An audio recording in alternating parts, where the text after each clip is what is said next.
There comes a moment in every marriage, a moment that doesn't wear a wedding dress or a tuxedo, doesn't stand in front of an altar, and doesn't appear in any photographs. It is a moment that rarely receives applause, but it is the moment that determines the destiny of love.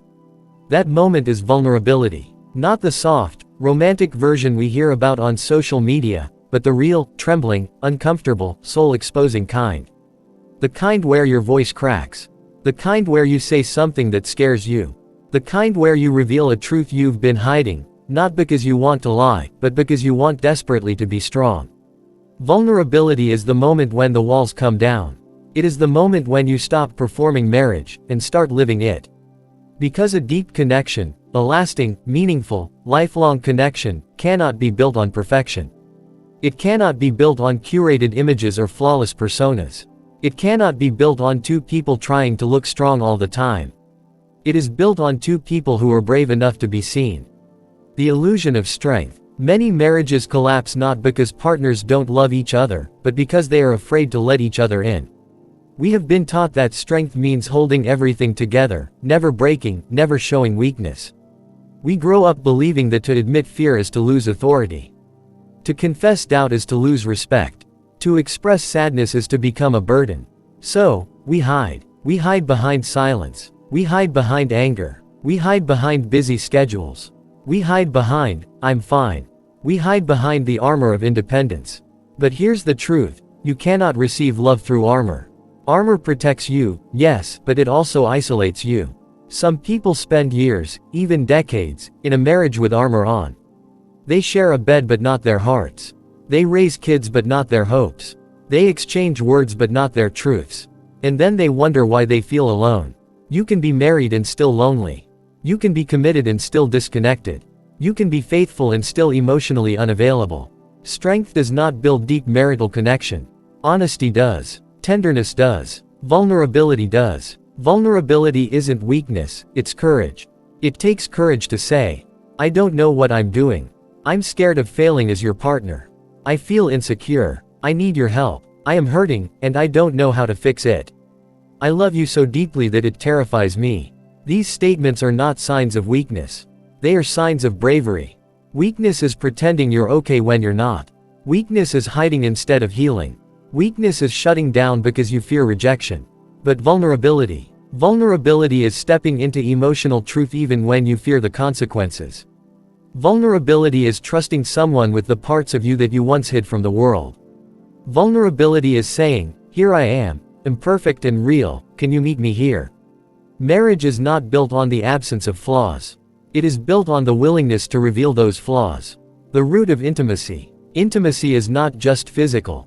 Physical closeness without emotional vulnerability is like trying to build a house without a foundation. You can decorate it, you can renovate it, you can make it look beautiful, but it will never be stable. True intimacy is emotional nakedness.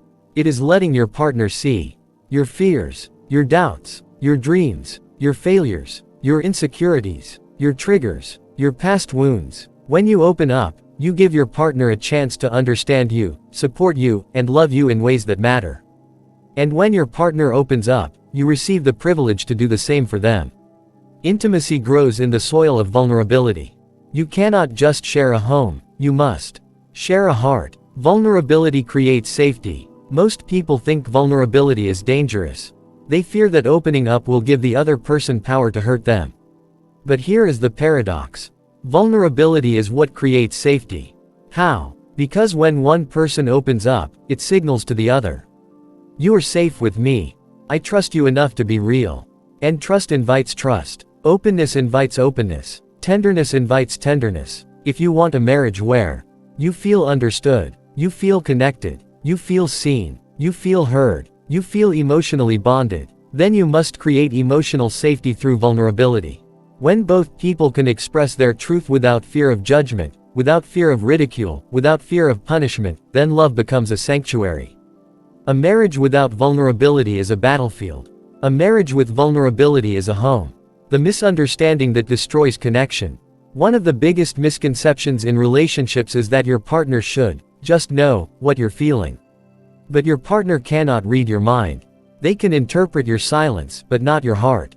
They can sense something is wrong, but not understand what. They can feel distance, but not know how to bridge it.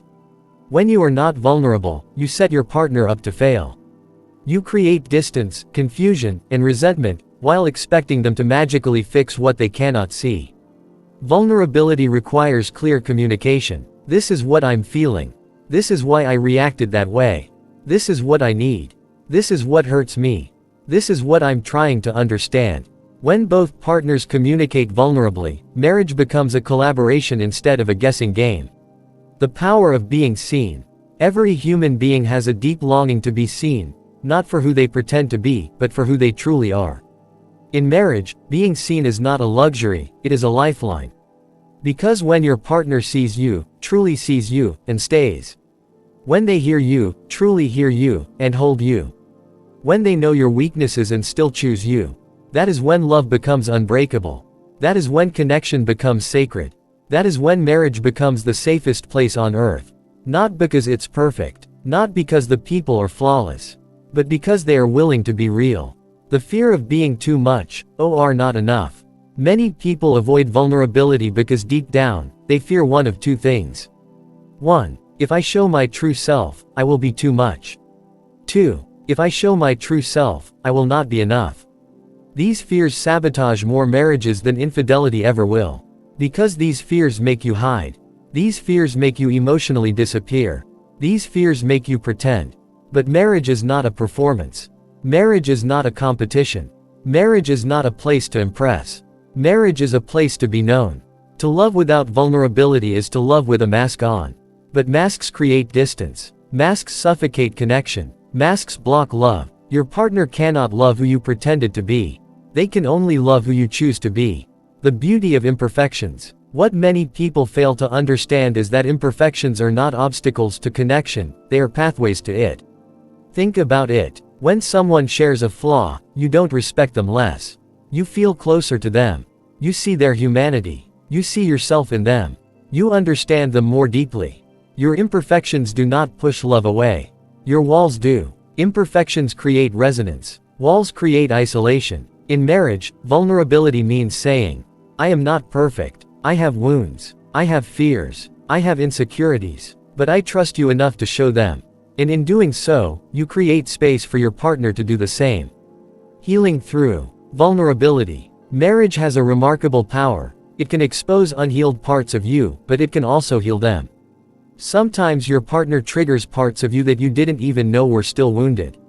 Old fears resurface. Old insecurities rise. Old patterns reappear. But this is not a sign that the relationship is broken. It is a sign that you are being invited to heal. It is a sign that you have finally found a place where the truth can come out. It is a sign that you are ready to grow. Vulnerability turns marriage into a mirror that reflects not just your strengths but also the parts of you that seek healing. And through open communication, empathy, patience, and shared vulnerability, marriage can become the place where both partners evolve. The 4 pillars of vulnerability in marriage. 1. Honesty without hostility. Being vulnerable means expressing truth gently and respectfully. It means revealing what you feel without attacking or blaming. It means sharing your internal world without weaponizing it. 2. Listening without defensiveness. Vulnerability is not just speaking, it is listening. When your partner opens up, they are not attacking you.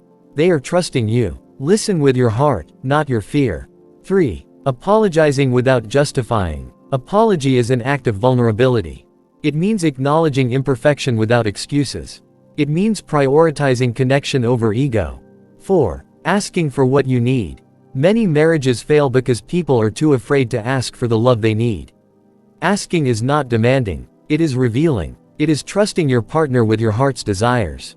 Vulnerability creates lasting love. Passion may start a marriage, but vulnerability sustains it. Anyone can love the good parts of you, your charm, your confidence, your laughter, your talent, your best moments. But true love emerges when someone sees your tears. True love emerges when someone hears your fears. True love emerges when someone receives your darkest truths and stays. That is where soul-deep connection lies. Not in grand gestures, not in expensive gifts, not in perfect pictures, but in the quiet, honest, vulnerable moments, where 2 imperfect people choose each other again and again.